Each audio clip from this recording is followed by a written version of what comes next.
Rabbi zidna ilman warzuqna fahman ya rabbal alamin. Ibu-ibu yang semoga dirahmati Allah Subhanahu wa taala, alhamdulillah tiada hentinya kita memuji Allah Subhanahu wa taala atas segala nikmat yang Allah berikan kepada kita, nikmat iman, nikmat Islam, nikmat sunnah, nikmat ittiba' lin Nabi sallallahu alaihi wasallam, nikmat diberikannya waktu luang dan nikmat-nikmat yang lainnya yang semoga dengan adanya nikmat-nikmat ini menjadikan kita sebagai hamba-hambanya yang senantiasa bersyukur kepada Allah Subhanahu wa taala. Dan semoga dengan adanya nikmat-nikmat ini menjadikan kita sebagai hamba-hambanya yang semakin taat di dalam beribadah kepada Allah Subhanahu wa taala. Salawat serta salam semoga tercurah kepada Rasulullah sallallahu alaihi wasallam, Nabi kita Muhammad sallallahu alaihi wasallam, kepada keluarganya, para sahabat dan juga umatnya yang semoga senantiasa menjadikan Rasulullah sebagai uswah hasanah hingga hari kiamat kelak. Ibu-ibu yang semoga dirahmati Allah Subhanahu wa taala, insyaallah di malam hari ini kita akan melanjutkan pelajaran kita tertunda di pertemuan yang lalu, ya. Dan insyaallah hari ini akan mudah-mudahan bisa lebih lancar, tidak ada kendala dan lain hal.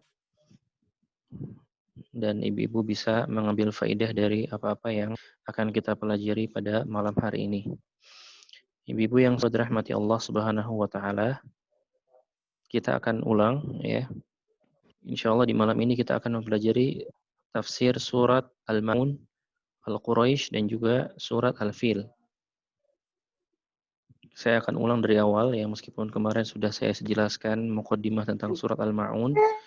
Jadi surat Al-Maun ya, surat yang terdiri dari 7 ayat ya. Dan kita sudah jelaskan juga bahwasannya para ulama berselisih pendapat tentang apakah surat ini termasuk dalam Makkiyah atau dalam golongan Madani. Ya, para ulama berselisih pendapat tentang hal ini. Dan surat ini ya berisi tentang penjelasan mengenai apa? Orang-orang yang mendapat ancaman karena mereka mendustakan adanya hari pembalasan. Di antara sifat mereka adalah orang-orang yang senantiasa menghardik anak yatim, ya, menghardik orang miskin, lalai dalam sholat, kemudian ria dalam sholat, dan juga mereka-mereka yang enggan menolong sesama dalam memberikan harta atau benda yang berguna. Ibu yang Allah Subhanahu wa taala. Surah Al-Maun. Ya. Kalau kita lihat di maham Al-Quran, Al-Maun ini apa? Enggan menolong dengan barang yang berguna. Ya. Saya ulangi, Al-Maun maknanya apa? Enggan menolong dengan barang yang berguna. Di pertemuan yang lalu saya juga sudah jelaskan. Jadi di dalam kitab fikih itu ada namanya Kitabul Buyu'. Dalam kitab fikih ada permasalahan jual beli. Di dalamnya ada bab tentang ariyah. Ariyah apa itu? Ya, yaitu memberikan pinjaman tanpa ada upah sedikit pun, ya. Contoh simpelnya misalnya saya ya saya membutuhkan laptop untuk saya gunakan mengerjakan tugas. Akhirnya saya meminjam laptop kepada teman saya dan saya tidak dipungut biaya sedikit pun. Ya, ini namanya ariyah, yaitu meminjamkan barang kepada orang lain dengan tanpa memungut biaya sedikit pun. Nah, dan para ulama juga menjelaskan ini juga yang dimaksud dengan al-ma'un, ya. Jadi ma'un itu meminjamkan barang yang berguna untuk orang lain. Lalu pada ayat ini, pada dalam surat ini kita akan mendapati di antara sifat orang-orang yang mendustakan hari pembalasan dan yang Allah ancam adalah mereka-mereka yang tidak mau meminjamkan barang kepada saudaranya atau kepada tetangganya atau kepada orang lain. Ya, padahal barang itu tidak digunakan oleh dia. Ya. Di sini Allah Subhanahu wa taala kita lihat berfirman di dalam surat Al-Maun ayat yang pertama. Allah Subhanahu wa taala berfirman, Bismillahirrahmanirrahim. Ara'aital ladzi yukadzibu biddin. Maaf sebelumnya, suara saya jelas atau terputus-putus? Siap, jelas, Ustadz. Oh, jelas, taib. Di ayat yang pertama Allah Subhanahu wa taala berfirman, "Ara'aital ladzi yukadzibu biddin." Allah mengatakan, tahukah engkau wahai Muhammad orang yang mendustakan ya agama? Para ulama menjelaskan di sini yang pertama makna ara'aita. Ro'a yaro ya diartikan oleh dalam bahasa Arab itu melihat ya. Dan para ulama mufassiri, ulama tafsir di sini menjelaskan makna ro'a di sini bisa bermakna ro'a melihat secara kasat mata atau melihat bukan dalam kasat mata, artinya mengetahui ya. Jadi bisa kita artikan, tahukah engkau wahai Muhammad orang yang mendustakan agama? Ara'aital ladzi yukadzibu biddin. Lalu para ulama juga di sini menjelaskan tentang makna ad-din. Apa maknanya ad-din di sini? Maka Syekh Muhammad ya bin Shalih Al-Utsaimin yang menafsirkan tentang ayat ini menjelaskan tentang tafsiran ayat ini. Din ini apa? Yaumul hisab, hari pembalasan, ya. Dan dikatakan oleh Imam Ibnul Jauzi rahimahullah, maknanya ad-din di antaranya ada 4 ya. Pertama, hukum-hukum Allah. Maka kalau kita artikan, apakah tahukah engkau wahai Muhammad orang yang mendustakan hukum-hukum Allah? Atau di antara makna lainnya, hari pembalasan. Jadi kalau kita artikan, tahukah engkau wahai Muhammad orang-orang yang mendustakan hari pembalasan, yaitu hari kiamat. Kemudian diartikan juga dengan hari perhitungan, ya. Dan di antara maknanya yang lain adalah Al-Qur'anul Karim. Jadi bisa kita artikan, tahukah engkau wahai Muhammad orang-orang yang mendustakan Al-Qur'anul Karim, ya. Tetapi pendapat yang rajih, ya, jumhur para ulama menjelaskan tentang hal ini, maknanya adalah hari pembalasan atau hari kiamat. Ya, ad-din yaumuddin, ya, yaumul hisab. Artinya, tahukah engkau wahai Muhammad orang yang mendustakan agama? Ini syarah dari ayat yang pertama.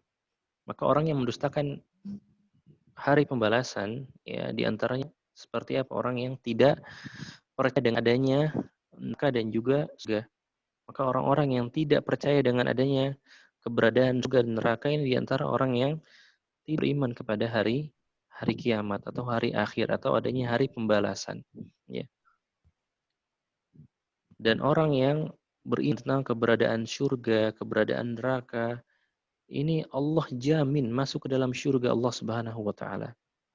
Di dalam hadis dikatakan oleh dalam riwayat Ubadah bin Samit, ya, Ubadah bin Samit, Rasulullah sallallahu alaihi wasallam pernah bersabda, "Man syahida an la ilaha illallah wa anna Muhammadan abduhu wa rasuluhu wa anna Isa abdullahi wa rasuluhu wa kalimatuhu alqaha ila Maryam wa ruh min wal jannata haqqun wan naru haqqun adkhalahu Allahul jannata ala ma kana minal amal."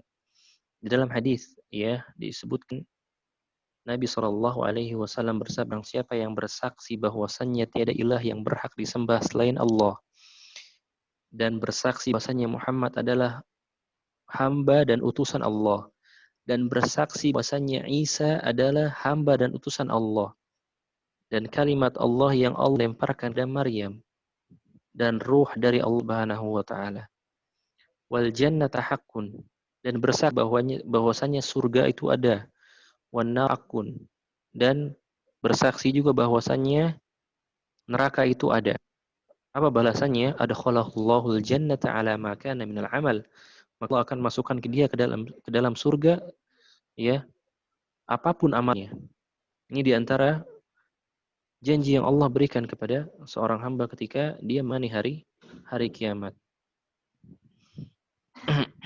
Ya, jadi saya ulangi, di antara bentuk ya Mengimani hari kiamat adalah dengan kita imani tentang adanya surga dan neraka. Karena betapa banyak ya mungkin di antara orang-orang sekitar kita mereka tidak mengimani adanya surga dan neraka. Ya. Bahkan mereka tidak mengimani adanya agama, adanya Tuhan seperti orang-orang ateis. Kemudian di ayat yang berikutnya Allah Subhanahu wa taala berfirman, "Fadzalikal ladzi yad'ul yatim." Ya.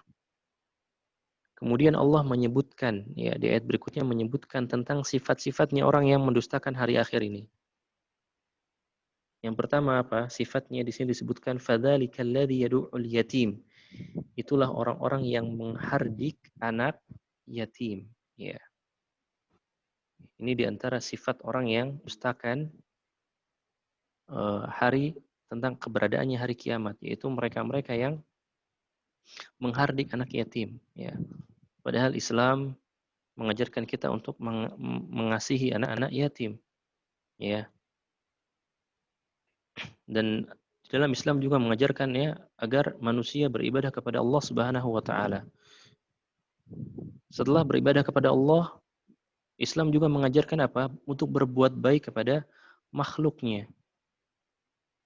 Kita lihat firman Allah Subhanahu wa taala ya di dalam Al-Qur'an surat An-Nisa ayat ke-36 Allah Subhanahu wa taala berfirman wa'budullaha wa la tusyriku bihi syai'a wa bil walidaini ihsana wa bidzil qurba wal yatama wal masakin wal jari dzil qurba wal jaril junubi was sahibi bil jambi wa ibnis sabil wa ma malakat aymanukum innallaha la yuhibbu man kana mukhtalan fakhura.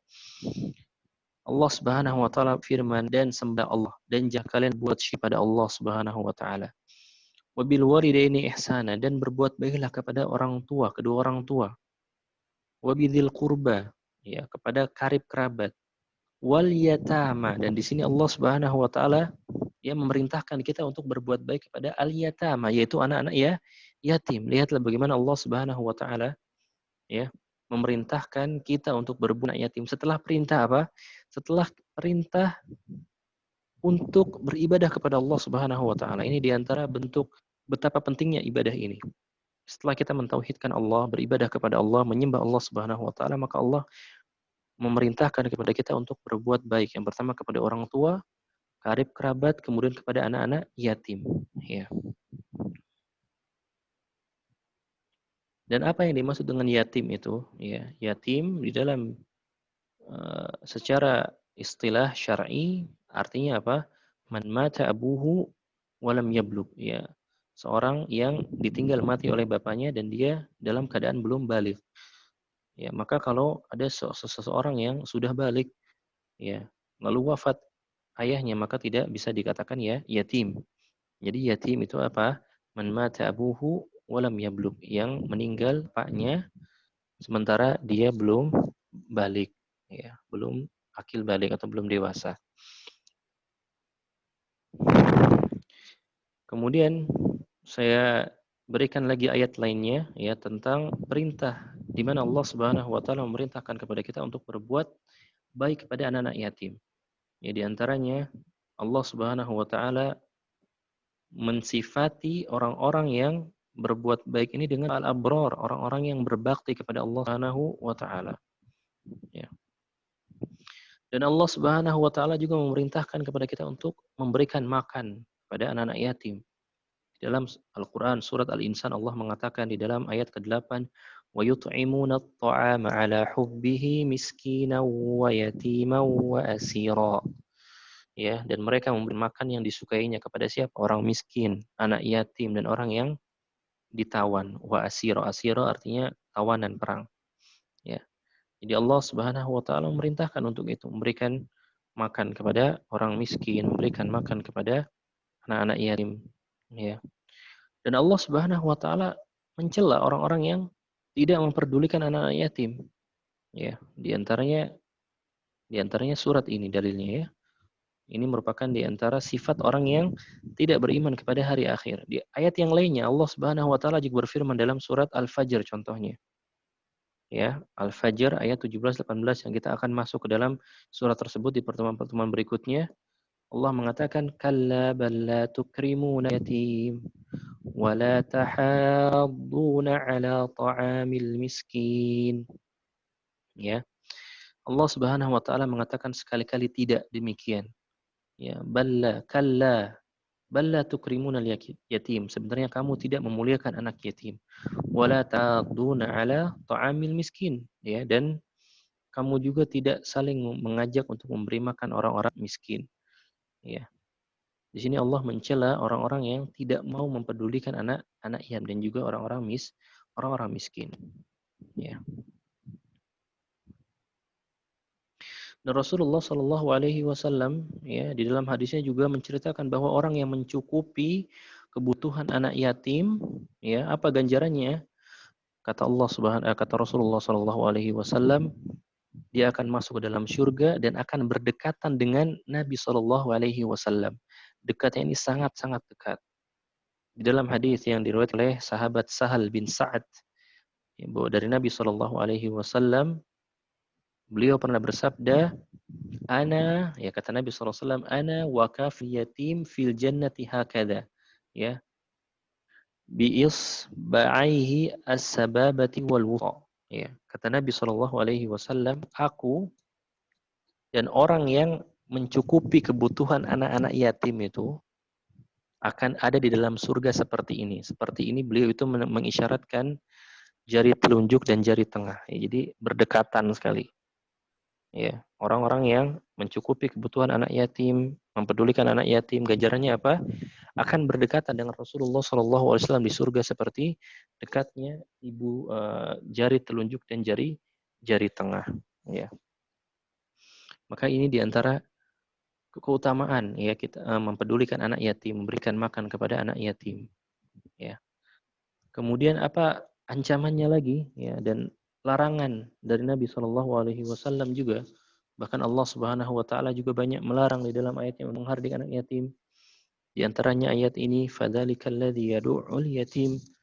Ayat lainnya Allah Subhanahu wa taala mengatakan fa'ammal yatim fala taqhar di dalam surat Ad-Duha ayat ke-9. Sebab itu terhadap anak yatim janganlah kamu apa? Fala taqhar. Taqhar itu apa maknanya? Berlaku semena-mena terhadap anak yatim. Ini larangan dari Allah Subhanahu wa taala. Ya. Kemudian di ayat berikutnya Allah Subhanahu wa taala berfirman, "Wala yahuddu 'ala ta'amil miskin" dan tidak menganjurkan untuk memberi makan kepada orang miskin, ya. Ini di antara sifatnya orang-orang yang tidak mengimani adanya hari pembalasan dan Allah ancam di sini. Ya, tadi kita sudah sebutkan juga ayatnya di antaranya wa'budullah wa la tusyriku bihi syai'a wa bil walidaini ihsana wa bidzil qurba wal yatama wal masakin. Ya. Jadi banyak sekali ayat yang memerintahkan kita setelah bertauhid kepada Allah, menyembah Allah, apa perintah berikutnya berbuat baik kepada orang tua, kerabat, anak yatim, orang-orang miskin, ya. Dan memberikan makan ini ganjarannya besar sekali. Ganjarannya janjinya adalah surga dari Allah Subhanahu wa taala. Di dalam hadis Nabi Shallallahu alaihi wasallam juga pernah bersabda dalam hadis yang indah, ya. Hadis yang bunyi akhir dari tiap kalimatnya ini huruf mim semuanya. Ya. Huruf mim semuanya. Apa kata Nabi Shallallahu alaihi wasallam, ya? Hadis ini diriwayatkan oleh sahabat Abdullah bin Salam. Abdullah bin Salam. Abdullah bin Salam radhiyallahu anhu. Qala Rasulullah sallallahu alaihi wasallam, "Afshus salam." Kata Nabi sallallahu alaihi wasallam yang pertama, "Afshus salam." Tebarkanlah salam. Wa at'imut ta'am dan berikanlah makanan. Wasilul arham dan sambunglah tali silaturahmi. Wasallu bil laili wan nasu niyam. Ya, dan salatlah di malam hari ketika manusia sedang tertidur. Tadkhulul jannata bisalam. Maka kamu akan masuk ke dalam surga dengan selamat. Ya, ini diantara anjuran atau janji dari Allah Subhanahu wa taala. Ya. At'imut ta'am. Berikanlah makan. Ya, maka memberikan makan kepada selain orang miskin saja, ya, mendapatkan pahala dari Allah Subhanahu wa taala, apalagi memberikan makan kepada orang yang miskin, ya. Ya, orang yang miskin. Apa pengertian dari orang yang miskin atau orang yang fakir? Orang yang tidak bisa memenuhi kebutuhan kebutuhan primernya, ya. Orang yang tidak bisa memenuhi kebutuhan pokoknya. Ini diantara makna dari fakir, ya. Orang-orang fakir miskin ini adalah orang-orang yang tidak bisa memenuhi kebutuhan pokoknya. Tidak bisa makan misalnya, tidak memiliki pakaian, tidak memiliki, bahkan tidak memiliki tempat tinggal. Nah, maka ini orang-orang miskin yang harus kita bantu, ya. Kita bantu dengan memberikan mereka uang, pakaian, atau memberikan kepada mereka makanan, ya. Ini tafsiran dari ayat yang kedua, yang ketiga, ya. Kemudian di ayat yang berikutnya Allah Subhanahu wa taala berfirman, "Fawailul lil musallin." Ya. Ayat yang berikutnya Allah mengatakan, "Fawailul lil musallin." Celakalah orang-orang yang sholat. Ya. Dalam membaca ayat, dalam mengambil sebuah dalil dalam Al-Qur'anul Karim, tidak boleh kita setengah-setengah atau sepotong-sepotong, karena bisa celaka kalau kita mengambil ayat setengah-setengah. Ya, ada orang yang mungkin tidak sholat, lalu berdalil, fawailul lil musallin, celakalah orang-orang yang sholat. Ngapain saya sholat? Karena kata Allah celaka orang yang sholat. Ya, ini fatal sekali kalau dia berdalil dengan hal seperti ini. Ya, ketika seseorang berdalil maka tidak boleh setengah-setengah. Lihat ayat berikutnya apa, ya, atau lihat kalimat berikutnya apa. Ya. Contoh lain misalnya dalam Al-Quran Allah mengatakan innallaha faqiru wa nahnu agniya. Sesungguhnya Allah itu fakir dan kami orang-orang kaya. Ya, maka dengan ayat ini orang mengambil dalil masa Tuhan miskin. Dia tidak membaca ayat secara utuh, secara keseluruhan, maka akan fatal. Ya. Maka kita lihat di sini, fawailul lil musallin. Allah katakan fawailul lil musallin, dan celakalah orang-orang yang sholat. Ya. Maksudnya apa? Dijelaskan di ayat yang berikutnya. Alladzina hum 'an salatihim sahun. Yaitu orang-orang yang dalam sholatnya itu mereka lalai, sahun. Ya. Alladzina hum yura'un. Dan mereka-mereka yang sholatnya itu ingin dilihat oleh manusia, tidak mengharapkan ridho dari Allah Subhanahu wa taala. Ya. Kita coba jelaskan dulu tentang ayat ini, ya. Dalam ayat di sini disebutkan lil musallin, ya, untuk orang-orang salat. Allah tadi katakan wailul lil musallin. Celakalah orang-orang yang salat, alladzina hum an salatihim sahun. Orang-orang yang lalai dari salatnya. Maka sahabat Abdullah bin Abbas radhiyallahu anhuma, ya, menjelaskan tentang ayat ini, yang dimaksudkan di sini adalah orang-orang munafik, yaitu yang mereka sholat dikala ada banyak orang, namun mereka nggak mau sholat ketika sendirian. Ya, ini halnya orang-orang munafik. Ya. Jadi apa arti dari munafik itu? Ya, secara istilah syar'i adalah munafik ini orang yang menampakkan keislaman dan menyembunyikan kekafiran. Ini namanya an-nifaq i'tiqadi. Ya, munafik dalam keyakinan. Dan jelas ini kufur, ya, keluar dari Islam. Adapun nifaq amali, ya, kemunafikan dalam bentuk amalan, ya, di antaranya apa? Hadis Nabi sallallahu alaihi wasallam, ayat munafik salat, idza haddatsa kadzaba. Ciri-ciri orang munafik ada 3. Jika dia berkata, dia berdusta, ya. Wa idza tumina khana. Kalau diberikan amanah dia khianat, ya, dan masih banyak alamat-alamat atau ciri-ciri munafik lainnya yang disebutkan Rasulullah SAW.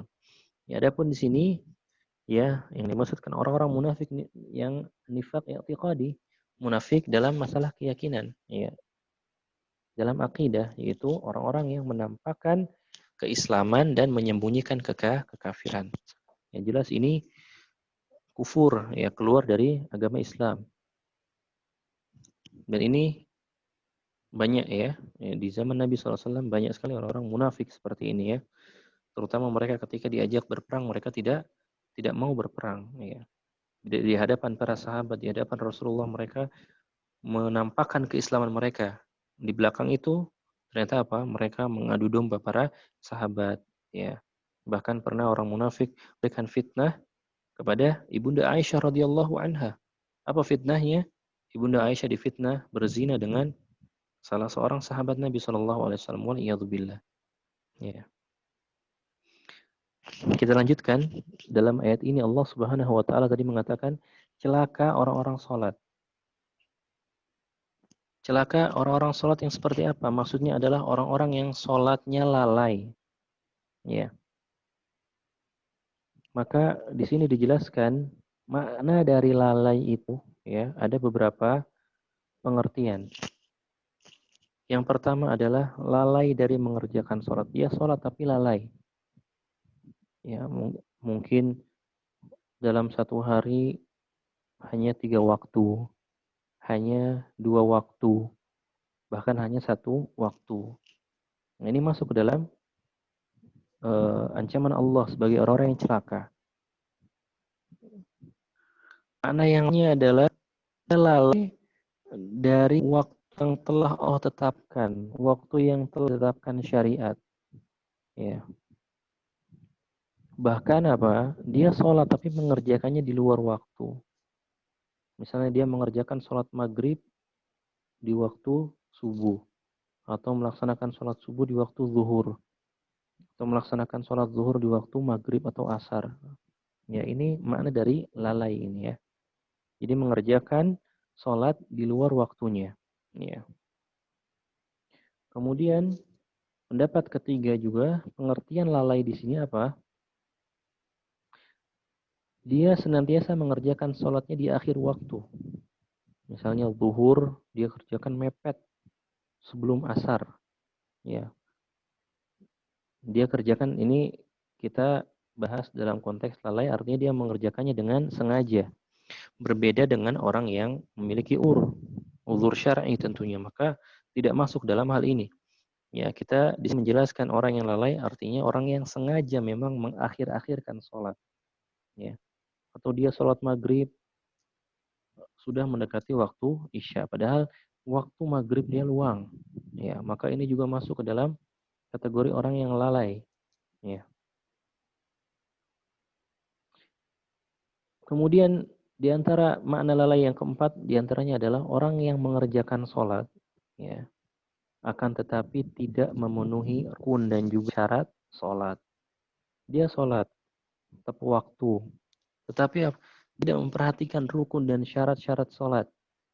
Misalnya sholat tidak berwudu, ya, atau dia sholat zuhur 4 rakaat, dia ganti dengan 3 rakaat, atau dia tidak membaca Al-Fatihah, yang intinya tidak memenuhi rukun dan juga syarat-syarat sholat. Ya, maka ini juga masuk ke dalam bab lalai dalam sholatnya. Ya. Yang terakhir, ya, para ulama menjelaskan di antara makna lalai di sini adalah orang yang tidak khusyuk, ya, tidak khusyuk dalam sholatnya. Orang yang terburu-buru dalam sholatnya. Orang yang tidak tumak nina, tidak khusyuk, tidak merenungi, ya, sholatnya, merenungi sholatnya, sehingga dia tidak khusyuk, pikirannya kemana, ya. Maka ini kata ulama juga masuk dalam melalaikan sholat. Ya.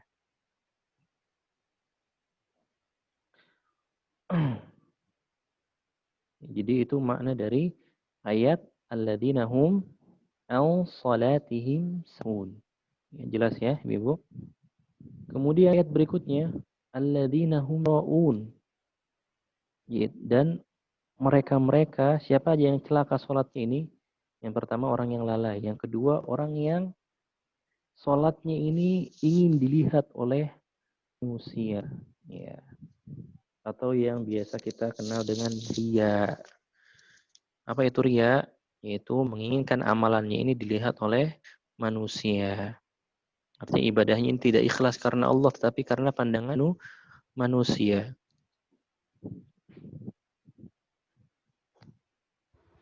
Ya, nah, di sini saya akan jelaskan tentang riya dulu ibu-ibu ya.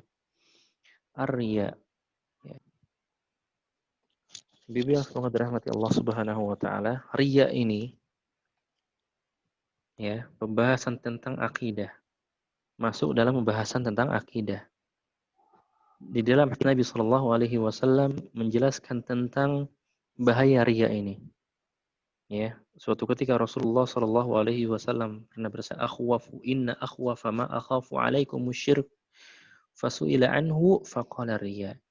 Sesungguhnya yang paling aku takutkan Nabi Shallallahu alaihi wasallam, yang paling aku khawatirkan dari kalian itu syirik kecil. Maka ditanya oleh para sahabat, apa itu wahai Rasulullah? Rasulullah SAW menjawab, ar-riya. Di Rasulullah SAW sangat khawatir sekali ya terhadap para sahabatnya terjatuh pada suatu kesyirikan. Apa itu? Riya. Ya, syirkun khafi, kesyirikan yang tersembunyi. Ya, kalau syirik besar mungkin sudah jelas ya, tidak tersembunyi ada orang yang menyembah berhala, itu jelas. Adapun riya ini syirik yang tersembunyi ya, dan bisa menyerang siapa saja. Entah itu orang yang alim, entah itu orang yang biasa-biasa saja dalam pemahaman agamanya. Ya, karena ini menyangkut masalah keikhlasan kita kepada Allah Subhanahu wa taala. Ya, contoh misalnya kita sedang membaca Al-Qur'an di suatu masjid. Di awal membaca kita hanya sendirian, tiba-tiba datang seseorang duduk di samping kita, lalu apa kita keraskan suara kita dengan apa? Tujuan agar dipuji oleh orang tersebut. Ya. Atau kita sedang sholat di suatu masjid sendiri, tiba-tiba datang orang lain duduk, lalu kita memperbagus sholat kita. Ya, ini dari diantara bentuk riya. Maka riya ini dapat menghapuskan pahala amalan yang kita lakukan. Contoh kita sholat riya, maka terhapus amalan sholat kita, pahala sholat kita, habis pahala kita. Ya. Oleh karenanya, ya ini bahaya sekali ya tentang riya ini. Ya. Maka riya ini ya dibagi juga. Ada riya yang masuk ke dalam syirik besar. Ya, ada juga riya yang masuk ke dalam kategori syirik kecil. Syirik besar itu apa? Ya, perbedaannya syirik besar dan syirik kecil. Syirik besar menghapus seluruh amalan. Ya, menghapus seluruh amalan kita. Menghapus pahala dari seluruh amalan kita. Artinya ketika kita berbuat syirik kepada Allah Subhanahu wa taala, kita hidup misalnya 50 tahun. Di tahun terakhir, ya, kita berbuat syirik kepada Allah, maka amalan kita selama 49 tahun itu hilang semuanya. Ya, sia-sia karena akibat apa? Kesyirikan yang kita lakukan kepada Allah Subhanahu wa taala. Kita menyembah berhala, kita datang ke dukun, mempercayai ucapan mereka, ya, atau kita bertawasul dengan tawasul yang tidak disyariatkan. Nanti kita akan jelaskan di sini. Ya. Intinya melakukan syirik besar, ya. Maka syirik besar menghapus seluruh amalan kita.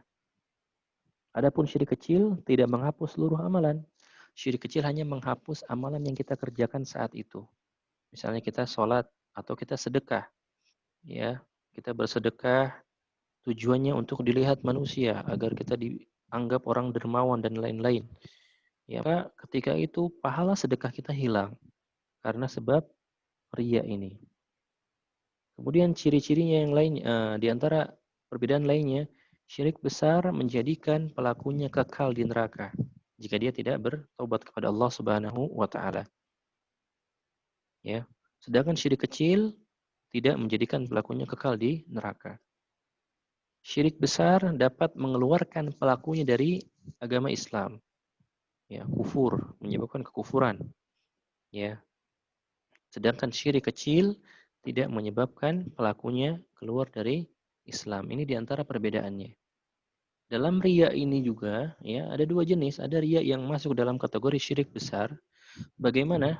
Ya, riya ya masuk dalam kategori syirik besar ketika memang dia beribadah kepada Allah Subhanahu wa taala dari awal ibadah sudah diniatkan untuk dilihat manusia, untuk dipuji manusia.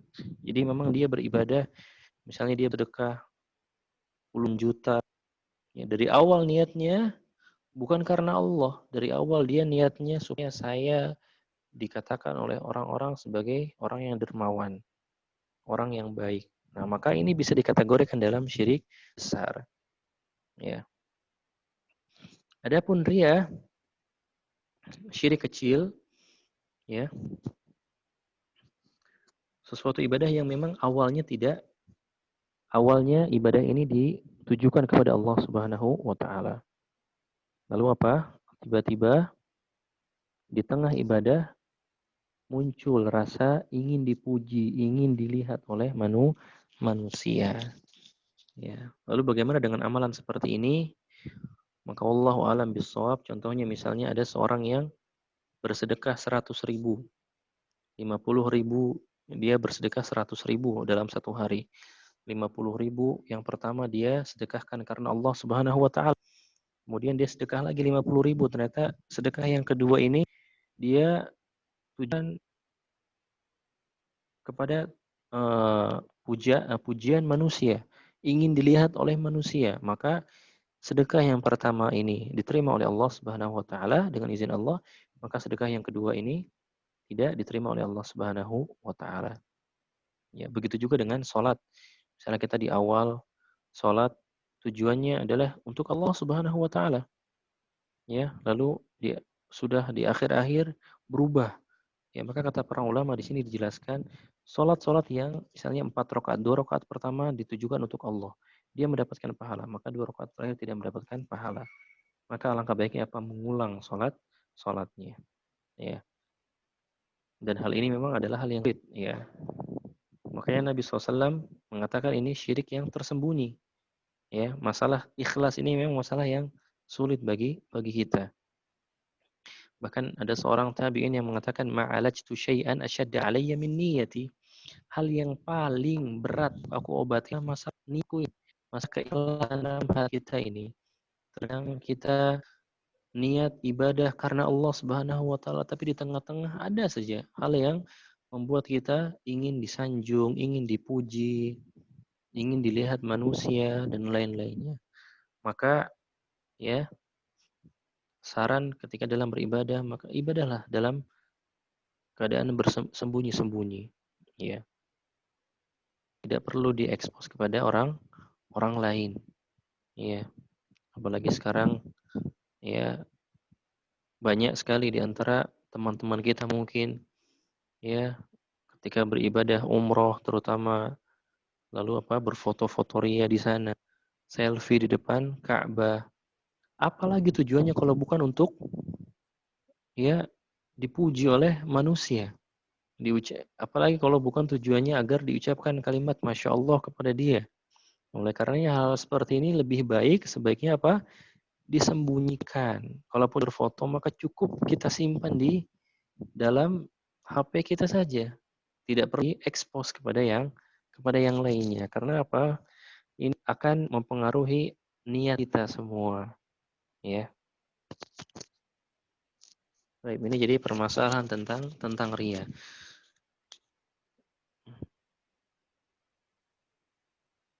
Ya, dan di sini saya akan sebutkan juga hadis Nabi SAW yang menjelaskan bahwasanya ria ini ibu-ibu, ya.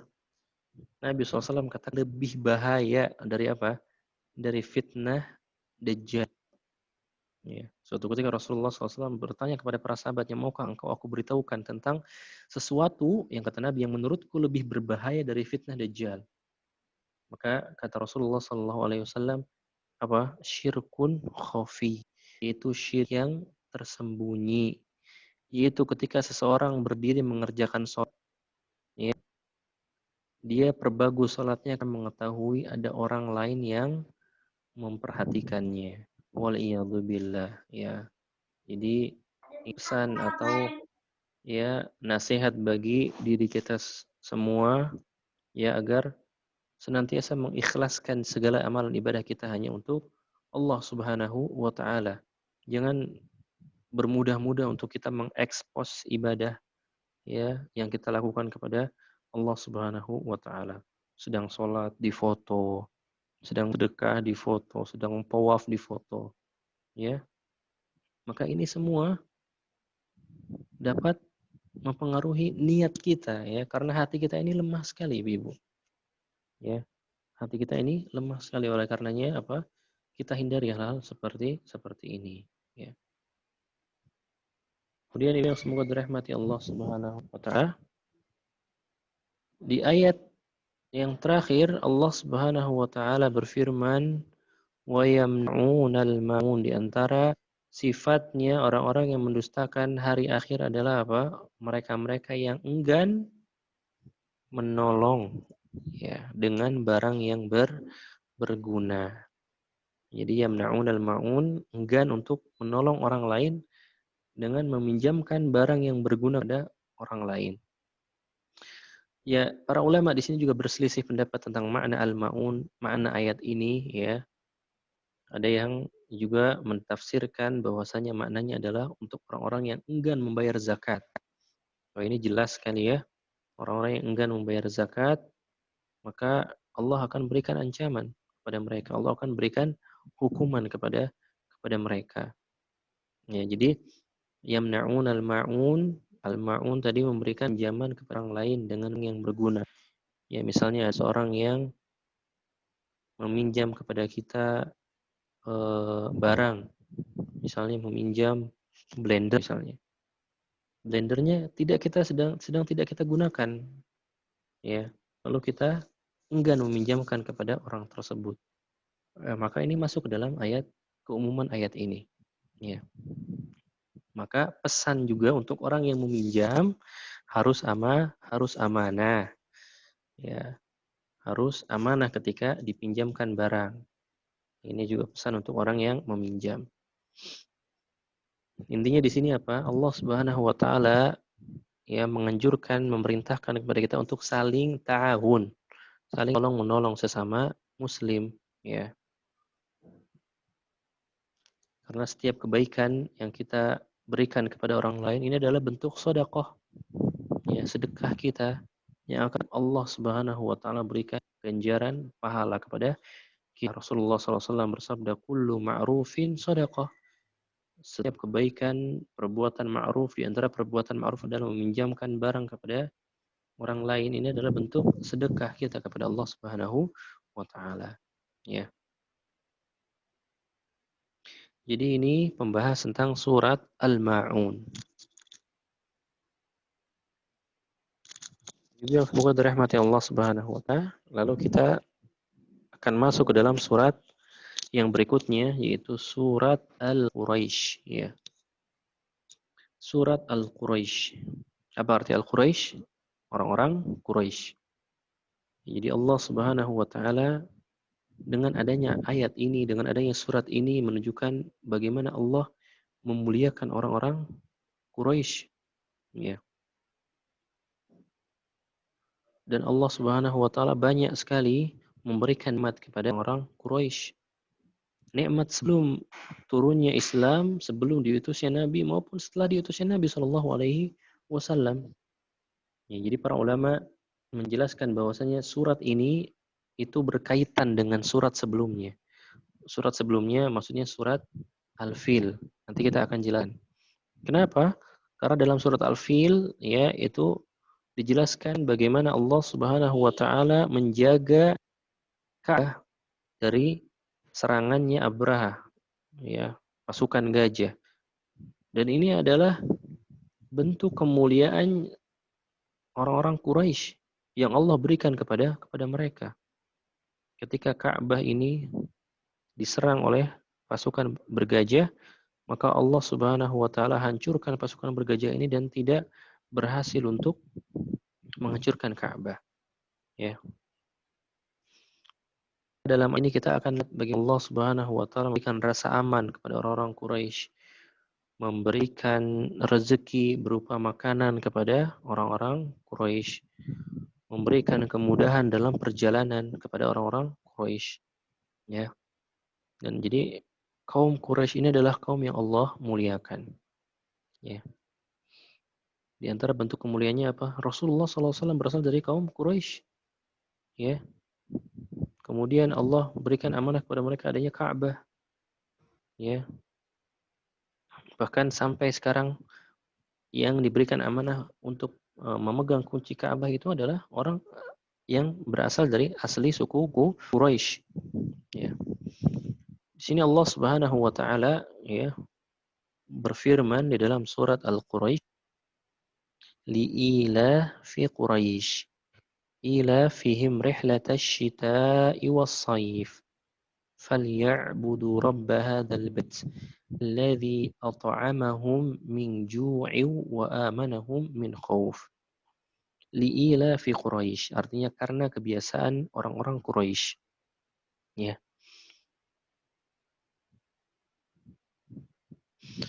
Ila fihim rihlatash syita'i was-sayf, kebiasaan, ya, kebiasaan mereka apa?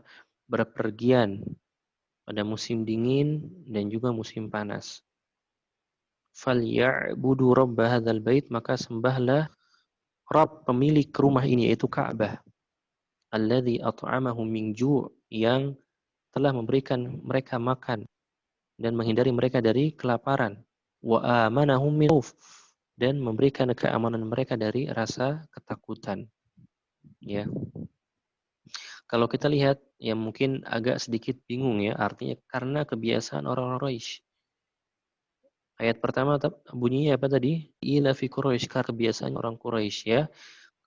Mungkin kita bingung ini maknanya apa. Jadi memang ayat ini berkaitan dengan ayat yang surat sebelumnya, itu surat Al-Fil yang akan kita bahas setelah ini. Ya. Jadi karena kebiasaan orang Quraisy, maksudnya Allah Subhanahu wa taala memberikan nikmat karunia kepada orang Quraisy dengan apa? Dengan Allah binasakan ashabul fil, pasukan bergajah yang hendak menyerang Ka'bah ketika itu. Ya, dan memenangkan kaum Quraisy. Lalu juga apa? Memberikan rasa aman kepada orang-orang Quraisy. Juga memberikan maslahat kepada mereka. Bahkan Allah mengatur perjalanan mereka di musim dingin. Kemana mereka musim dingin? Mereka pergi ke Yaman. Musim panas mereka pergi ke negeri Syam. Untuk apa? Untuk mencari nafkah, untuk berdagang. Jadi orang-orang Quraisy ini musim dingin datang ke Yaman, musim panas datang ke negeri Syam. Jadi Syam itu dulu itu dalam satu negara. Kalau sekarang Syam itu sudah terpecah ke dalam beberapa negara, di antaranya apa? Suriah, kemudian Bahrain, Lubnan, Lebanon, ya. Kemudian Yordania, ini termasuk negeri Syam. Jadi orang-orang Quraisy Allah mudahkan jalannya mereka ke Syam, ke Yaman, untuk apa? Untuk mencari nafkah, berdagang, ya. Jadi ini makna ayat dari li fi Quraisy ila fihim rihlatash syita'i was-saif. Maka di ayat yang berikutnya, setelah Allah berikan kepada mereka nikmat-nikmat seperti ini, nikmat dijaganya Ka'bah, dimenangkannya orang Quraisy dari pasukan bergajah, nikmat diberikannya kemudahan untuk berpergian di musim dingin, musim panas, untuk berdagang. Maka balasan dari nikmat tersebut, Allah perintahkan apa? Konsekuensinya apa ketika sudah diberikan nikmat? Falya'budu rabb hadzal bait. Maka sembahlah Rabb pemilik rumah ini, yaitu Ka'bah. Ya, ini perintah dari Allah Subhanahu wa taala. Ya. Maka di antara bentuk rasa syukur kita kepada Allah adalah dengan apa? Dengan makin giat kita beribadah kepada Allah Subhanahu wa taala. Kita sudah jelaskan di surat yang sebelumnya juga, Al-Kautsar, inna a'tainakal kautsar fashalli li rabbika wanhar. Setelah Allah berikan nikmat kepada Rasulullah dengan nikmat yang banyak, Al-Kautsar, dengan sungai yang ada di surga, dengan telaga Nabi sallallahu alaihi wasallam. Lalu Allah perintahkan apa? Bersyukur. Caranya dengan fasli li rabb, salat, wanhar, dan sembelih. sesembelihan. Maka ini diantara makna syukur yang benar, yaitu ya ketika kita mendapatkan nikmat kita bersyukur dengan cara beribadah kepada Allah Subhanahu wa taala. Ya. Kemudian di ayat berikutnya Allah mengatakan alladzi at'amahum min ju', yang Allah beri kepada mereka makan, ya, menghindari mereka dari rasa lapar dan memberikan keamanan kepada mereka. Ya, maka Syekh Sa'di di dalam kitabnya Taisir Karimir Rahman fi Tafsir Kalamil Mannan menyebutkan bahwa makanan dan rasa aman ini adalah sebesar-besarnya nikmat di dunia yang patut disyukuri oleh kita sebagai hamba Allah Subhanahu wa taala. Maka rasa aman, nikmat rezeki ini adalah kenikmatan yang besar yang wajib kita syukuri kepada Allah Subhanahu wa taala. Ya, kita bersyukur atas rasa aman yang menimpa diri kita. Di luar sana banyak saudara-saudara kita yang mungkin tidak diberikan nikmat seperti ini, nikmat aman ini. Ya, banyak sekali di antara kita mungkin lupa kalau bahwasannya kita diberikan nikmat aman oleh Allah Subhanahu wa taala. Beberapa negara-negara konflik, mereka tidak diberikan nikmat yang seperti ini. Maka alangkah baiknya sudah seyogianya kita untuk terus bersyukur kepada Allah Subhanahu wa taala. Dan syukur tidak cukup dengan mengucapkan kalimat alhamdulillah. Tidak cukup, tetapi apa? Bersyukur dengan mengucapkan kalimat alhamdulillah, kemudian mengakui nikmat tersebut datang dari Allah, bersyukur juga dengan kita semakin cinta pada Allah Subhanahu wa taala, dan yang terpenting bersyukur dengan apa?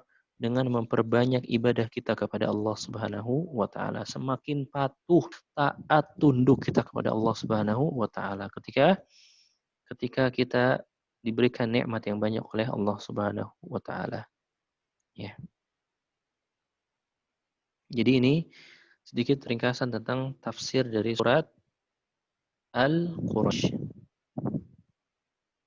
Berikutnya kita masuk ke dalam surat Al-Fil, ya. Surat Al-Fil.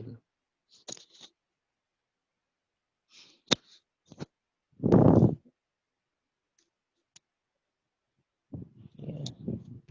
Allah Subhanahu wa taala, ya, berfirman di dalam surat Al-Fil ini. Al-Fil artinya apa? Gajah. Artinya gajah, ya. Surat yang terdiri dari 5 ayat yang menceritakan tentang pasukan bergajah yang hendak menyerang Ka'bah, ya.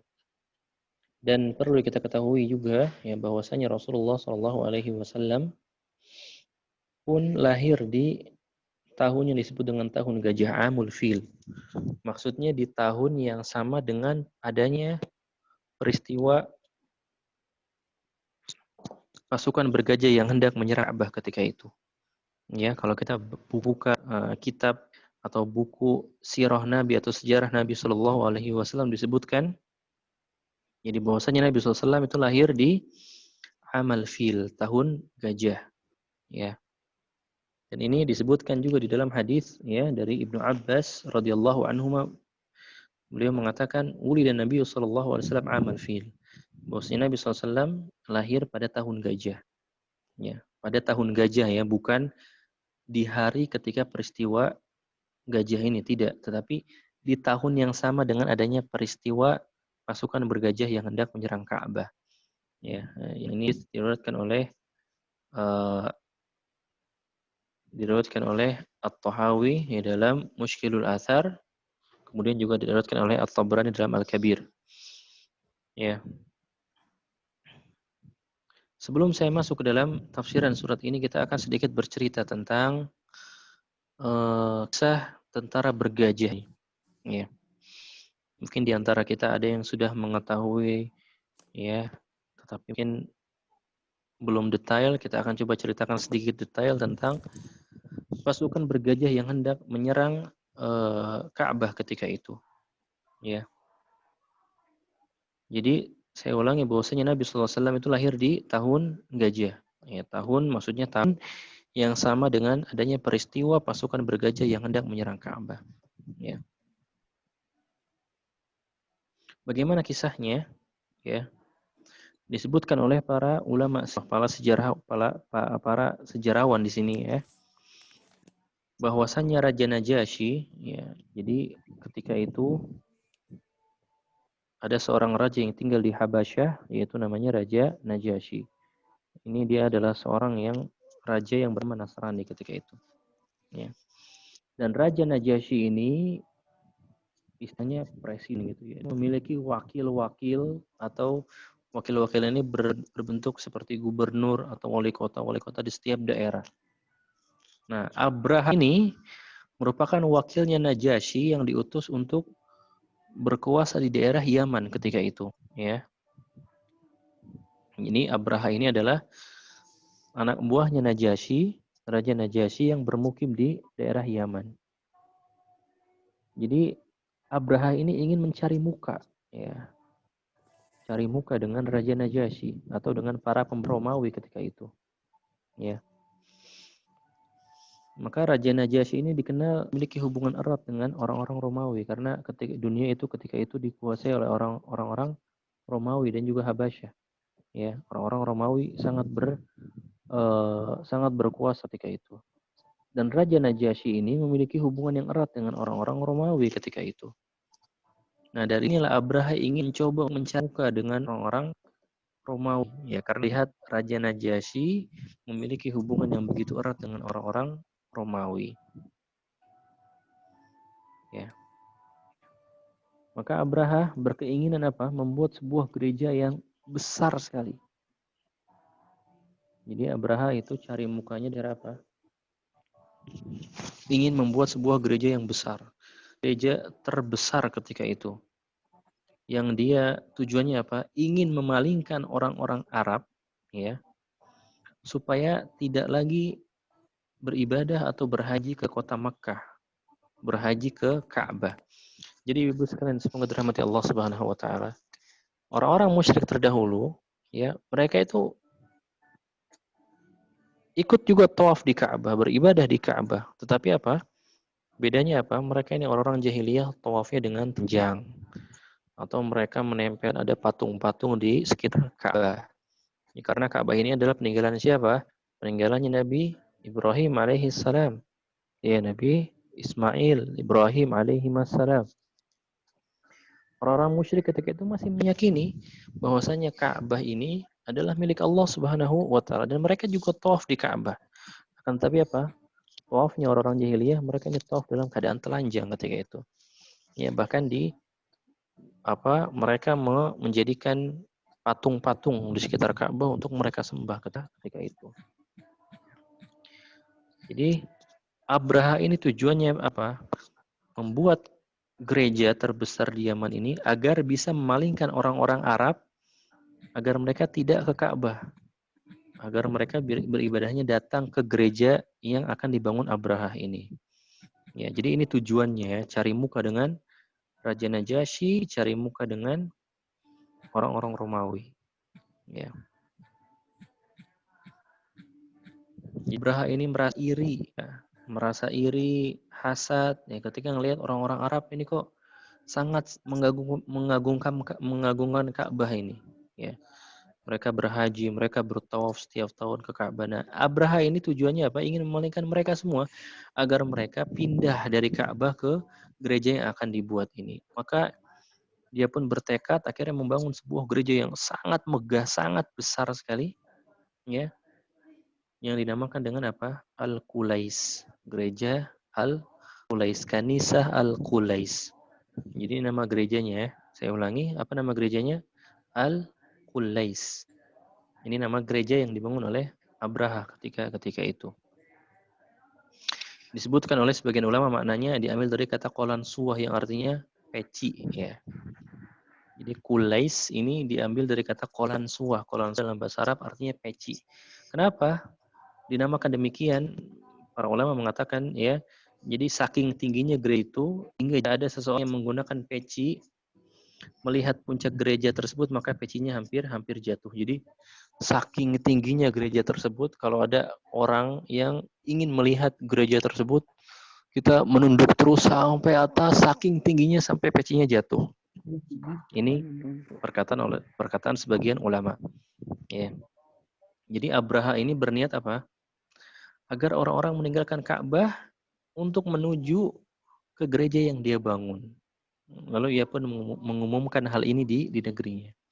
Ya, akhirnya dia pun mengumumkan hal ini kepada orang Yaman. Ya, maka akhirnya setelah diumumkan, jadi Abraha ini mengumumkan bahwasanya saya akan membuat gereja yang sangat besar sekali.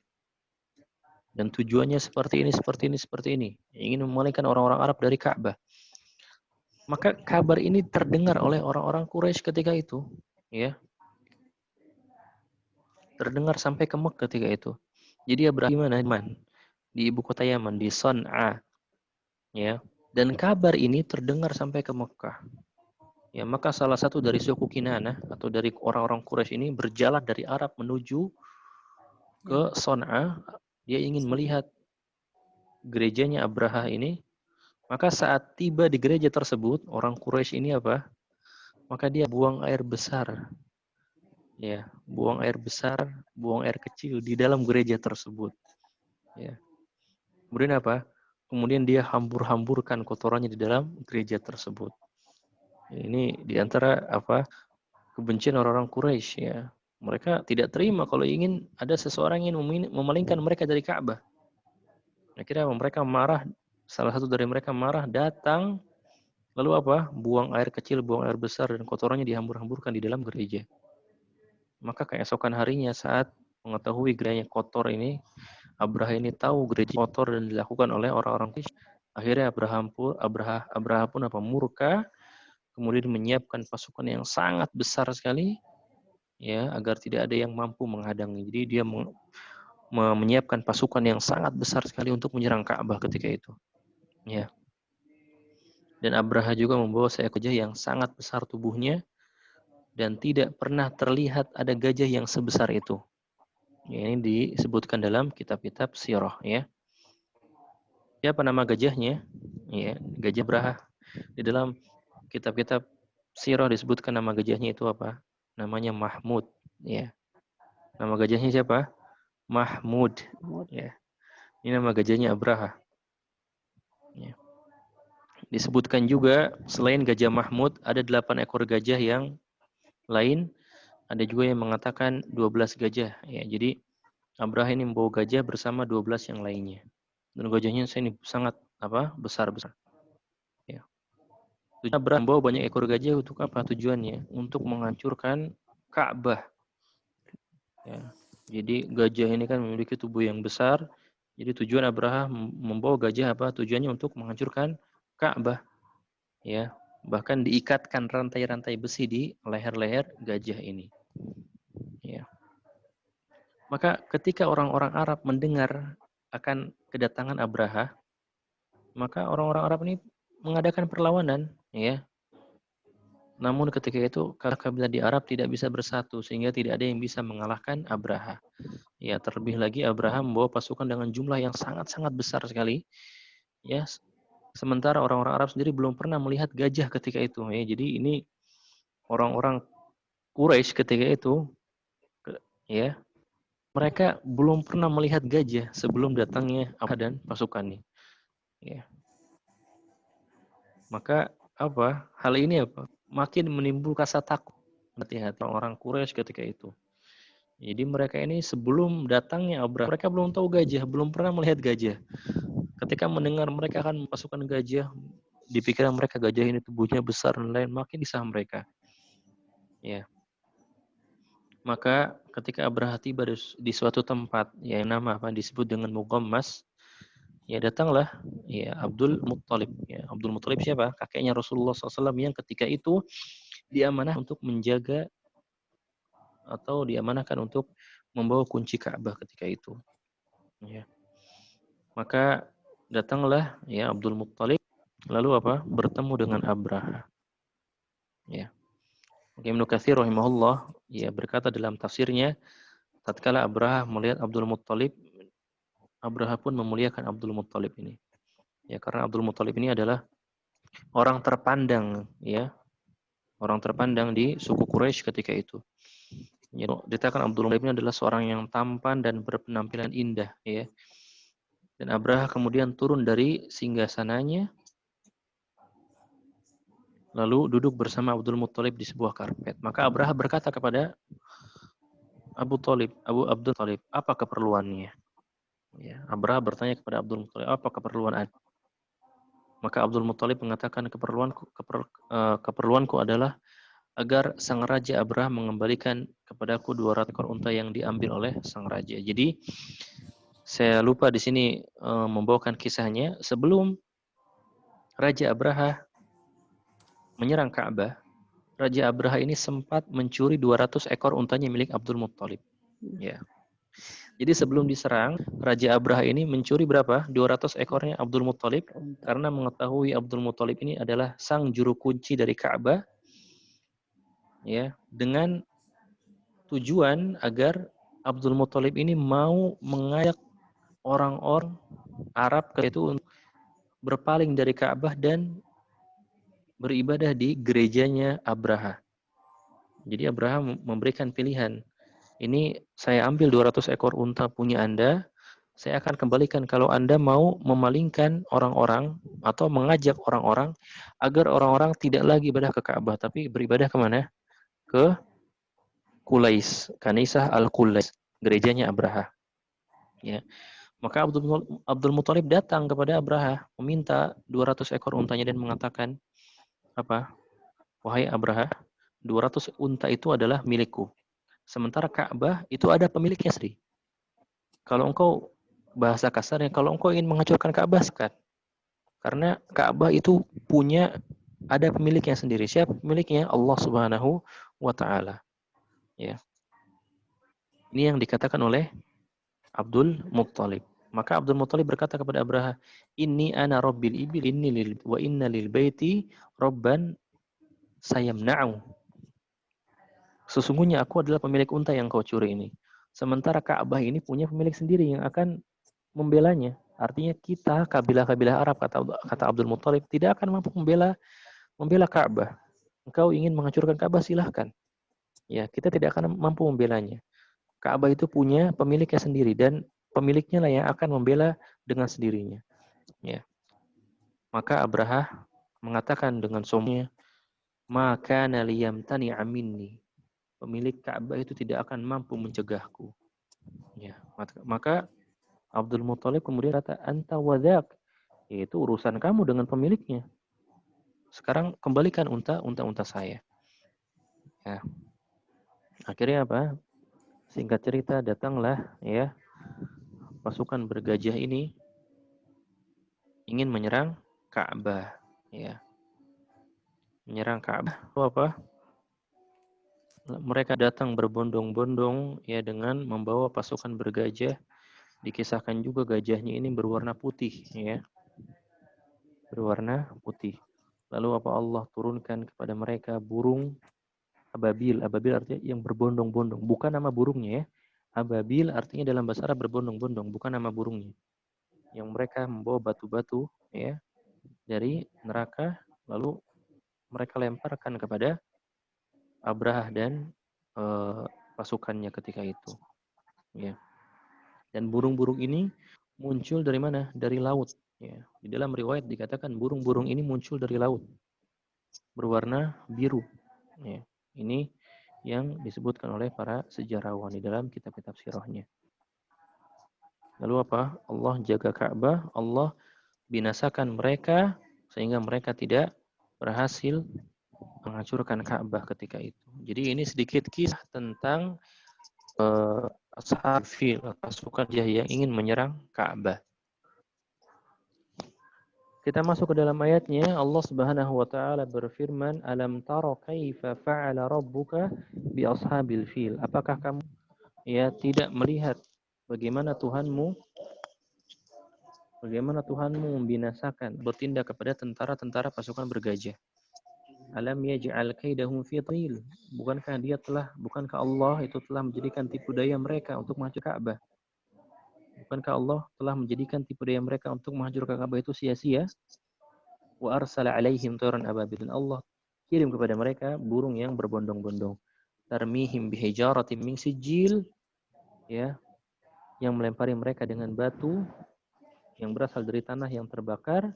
faj'alahum ka'asfim ma'kul. Lalu Allah menjadikan mereka seperti daun-daun yang dimakan. Ya. Mereka ini dikatakan binasanya seperti daun yang dimakan oleh ulat. Wallahu. Ya. Jadi ini kisah tentang Ashabul Fil yang juga sudah mencakup tafsiran dari ayat ini. Ya.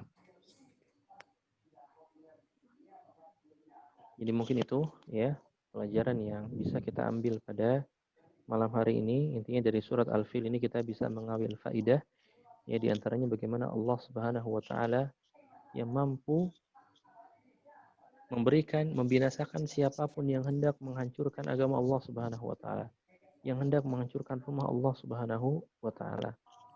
Ya, dari zaman dahulu bahkan mungkin sampai saat ini sudah berapa kali banyak sekali musuh-musuh Allah yang berusaha untuk menghancurkan Ka'bah, kan tapi apa?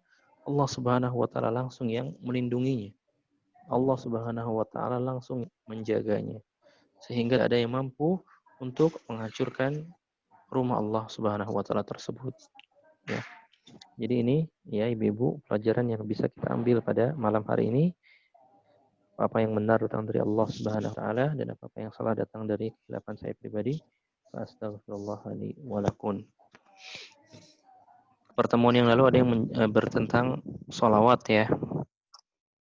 Soal apakah ada tuntunan tentang sholawat, ingin memperbanyak rezeki dengan sholawat, ingin ini dengan sholawat ya. Sering sekali kita melihat mungkin ada jargon sholawatin aja gitu kan. Kita ingin mobil ini sholawatin saja, kita ingin rumah ini sholawatin saja. Ya. Pertama ya di sini kita katakan bahwasanya tidak ada dalil khusus yang menunjukkan orang yang berbanyak sholawat 1000 kali akan mendapatkan ini, 100 kali akan mendapatkan ini. Mungkin maksudnya dari hal itu adalah dengan kita meminta Allah Subhanahu wa taala berdoa dan diawali dengan sholawat kepada Rasulullah Shallallahu Alaihi Wasallam. Artinya ketika kita ingin menginginkan sesuatu, misalnya ingin memiliki mobil, ya tidak cukup kita sholawatin saja. Allahumma sholli ala Muhammad. Ya mungkin maksudnya apa? Maksudnya kita berdoa meminta kepada Allah, misalnya meminta mobil. Ya kita punya hajat, kita ingin mobil agar ibadah kita lebih dimudahkan lagi, bisa datang ke kajian-kajian dan bisa mengantar orang tua dan lain-lainnya. Maka kita minta kepada Allah hajat, ya ingin mobil misalnya, kita awali juga dengan bersalawat kepada Rasulullah Shallallahu Alaihi Wasallam. Karena ini memang diantara adab dalam berdoa. Sebelum berdoa, adabnya apa? Yang pertama memuji Allah, yang kedua bersolawat kepada Nabi Shallallahu Alaihi Wasallam. Baru setelah itu apa? Meminta hajat kita, dan yang terakhir kembali bersolawat ditutup dengan solawat kepada Nabi Shallallahu Alaihi Wasallam lagi. Jadi ini ya. Kemudian juga pertanyaan di pertemuan sebelumnya masalah solawat ya. Jadi dari Ibu Rina mungkin ada bertanya tentang solawat nariyah. Ya, saya sudah coba cari bagaimana lafaz dari solawat nariyah tersebut. Ternyata solawat yang memang sering diucapkan ya, atau sering dilafatkan anak-anak ketika solawat di masjid-masjid ya. Kurang lebih lafadznya seperti ini. Allahumma sholli sholatan kamilatan wa sallim salaman taman ala sayyidina Muhammadin alladzi tanhallu bihil uqadu wa tanfariju bihil kurabu wa tuqda bihil hawaiju wa tunalu bihir raghaibu wa husnu khawatim wa yastasqal gumam biwajhil karim wa ala alihi wa sahbihi adadu kullu ma'lumin lak. Jadi saya sudah coba searching dan sudah saya dapati tentang lafadznya. Ya di antaranya di dalam salawat ini dikatakan apa ya Allah limpahkanlah pujian yang sempurna dan juga keselamatan sepenuhnya kepada Rasulullah pemimpin kami yang dengan sebab beliau ikatan-ikatan di dalam hati menjadi terurai. Berkat beliau berbagai kesulitan menjadi lenyap. Ya. Maka jelas dari lafadz ini mengandung unsur apa? Wal'iyadzubillah, ya unsur kesyirikan kepada Allah Subhanahu wa taala. Maksudnya kesyirikannya seperti apa? Bukan berarti kita melarang orang yang sholawat berbuat syirik, tapi apa lafadz di sini seolah-olah menjadikan derajat Rasulullah SAW sama seperti derajat Allah Subhanahu wa taala. Ya, karena tidak ada yang dapat di sini disebutkan apa? Tidak ada yang dapat menguraikan ikatan-ikatan di dalam hati itu kecuali Allah Subhanahu wa taala. Tidak ada yang dapat melenyapkan segala kesulitan itu kecuali Allah Subhanahu wa taala. Ya. Karena Rasulullah abduhu wa rasuluh. Nabi Muhammad itu adalah hamba Allah dan utusan Allah, bukan Tuhan. Ya, sementara perkara-perkara seperti ini adalah perkara Allah Subhanahu wa taala. Ya, jadi sholawat ini apa? Bersifat gulu, terlalu berlebih-lebihan terhadap Nabi Shallallahu Alaihi Wasallam sampai menjadikan seakan derajat Nabi sama seperti derajatnya Allah Subhanahu Wa Taala. Kalau misalnya tujuannya kita tidak kalau ada orang yang berpendapat kita tidak bermaksud seperti itu, kita hanya ingin menyanjung Nabi Shallallahu Alaihi Wasallam, kita tawasul dengan Nabi Shallallahu Alaihi Wasallam. Ya, maka perhatikan tawasul yang disyariatkan adalah yang pertama bertawasul dengan nama-nama Allah dan sifat-sifat Allah. Artinya kita sebelum berdoa kita memuji Allah dengan nama-nama yang indah, nama-nama yang baik milik Allah Ar-Rahman, Ya Rahman, Ya Rahim, Ya Hayyu, Ya Qayyum. Kemudian tawasul yang disyaratkan juga adalah bertawasul dengan amalan soleh. Dan yang ketiga bertawasul dengan apa? Dengan orang soleh yang masih hidup. Ya. Dan Nabi SAW sudah wafat. Maka kita tidak boleh bertawasul dengan orang yang sudah wafat meskipun orang tersebut soleh. Ya, kita bisa bertawasul dengan orang soleh sih hidup. Ya, dan ini dicontohkan oleh para sahabat ketika Rasulullah masih hidup, mereka bertawasul kepada Rasulullah SAW. Adapun ketika wafat, mereka apa? Tidak bertawasul dengan Nabi SAW. Ya, adapun dalam berdoa, mungkin bentuk tawasulnya adalah dengan cara bersolawat. Ya, kita sebelum berdoa kita mengucapkan Ya Allah, Ya Rahman, memuji Allah. Lalu apa? Mengucapkan salawat Allahumma salli ala Muhammad wa ala ali Muhammad kama shallaita alaihim sampai akhir, ya, sebagaimana salawat yang kita baca ketika tasyahud. Ya. Wallahu ta'ala bishawab. Mungkin itu sedikit jawaban terkait pertanyaan yang ada di pertemuan sebelumnya. Saya bahkan ibu yang mungkin bertanya. Ini di grup ada Ustadz. Oh gitu. Coba saya cek di grupnya.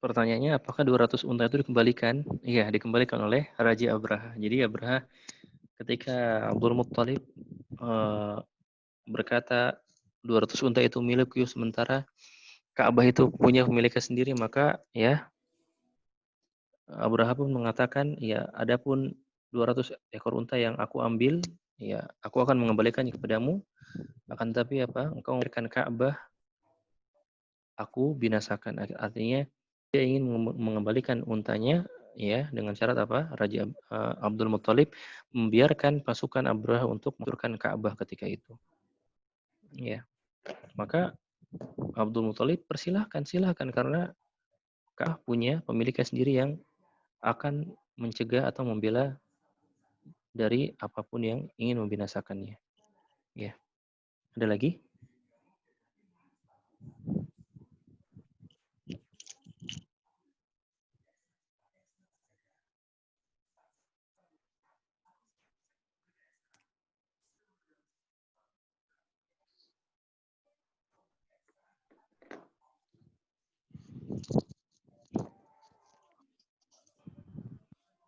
Humma wa bika asyhadu an la ilaha illa anta astaghfiruka wa atubu ilaik.